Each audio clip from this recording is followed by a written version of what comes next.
Hello കൂട്ടുകാരെ, മഴ തോരും മുമ്പേ നിന്ന് പുതിയ സീരിയലിൻ്റെ പുതിയ വിശേഷങ്ങളിലേക്ക് എല്ലാവർക്കും സ്വാഗതം. ഇനി വരുന്ന എപ്പിസോഡിൽ നമ്മൾ കാണാൻ പോണത് അലീന അവളെ സ്വന്തം വീട്ടിൽ ഒരു മുഷ്പുമില്ലാതെ എല്ലാ പണിയും സന്തോഷത്തോട് ചെയ്യണതാണ് കേട്ടോ. എല്ലാതും സന്തോഷത്തോട് ചെയ്യണം. അവളുടെ അമ്മയ്ക്കും അവളുടെ അനിയത്തിമാർക്കും വേണ്ടിയിട്ട് എല്ലാതും സന്തോഷത്തോട് ചെയ്യുന്നുണ്ട്. നല്ല പാട്ടൊക്കെ പാടിയിട്ടാണ് അവൾ ചെയ്യണം. ആ സമയത്താണ് നമ്മുടെ മനു കയറി വരുന്നത്. മനു കയറി വരുന്ന സമയത്ത് അവളിങ്ങനെ ഓരോ സങ്കടപ്പെട്ടിരിക്കുന്ന സമയത്ത് പറയുന്നത് അണക്ക് ഞാനില്ലേ എന്നൊക്കെ പറയുന്നുണ്ട്. അവൻ്റെ ആ വാക്ക് കേട്ടുമ്പോൾ അവൾക്ക് കൂടുതൽ ശക്തി കിട്ടുന്നുണ്ട്. അവൾക്ക് വലിയ സന്തോഷമാവുന്നുണ്ട്. അവൾക്കൊരു ധൈര്യമൊക്കെ തോന്നുന്നുണ്ട്. പിന്നെ അവൾ സുഖമായിട്ട് അങ്ങനെ പണിയൊക്കെ സുഖമായിട്ട് ചെയ്യുന്നുണ്ട്. പിന്നെ കാണിക്കുന്നത് നമ്മുടെ ഹരിശങ്കർ പിന്നെയും ഓരോ അടവായിട്ട് അവളെ ബുദ്ധിമുട്ടിക്കാൻ വരുന്നുണ്ട്. അവളെ ഓരോന്ന് പറഞ്ഞിട്ട് പിന്നെയും വരുന്നുണ്ട്.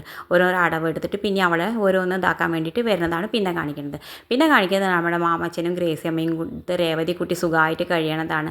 അവൾ മാമച്ചൻ എന്തോ കുസൃതി പറയുന്ന സമയത്ത് എന്തോ ഭക്ഷണത്തിൽ കുസൃതി പറയുന്ന സമയത്ത് അവൾ ഓടിപ്പോയി ഗ്രേസിയമ്മയുടെ പിന്നിൽ ഓടി ഒളിക്കണതൊക്കെയാണ് പിന്നീട് കാണിക്കുന്നത്. ഇനി നമ്മൾ വരും എപ്പിസോഡിൽ കണ്ടറിയാം മനു അവൾക്ക് താങ്ങും തണലായിട്ടൊക്കെ നിൽക്കുമെന്ന്, രേവതി കുട്ടിക്ക് അവിടെ എത്രത്തോളം സന്തോഷമുണ്ടെന്നൊക്കെ നമുക്ക് വരുന്ന എപ്പിസോഡിൽ കണ്ടറിയാം. ഇതുപോലുള്ള പ്രൊമോ വിശേഷങ്ങൾ നിങ്ങളുടെ മുന്നിൽ എളുപ്പത്തിൽ എത്താൻ ഈ ചാനലൊന്ന് സബ്സ്ക്രൈബ് ചെയ്യാൻ മറക്കരുത്.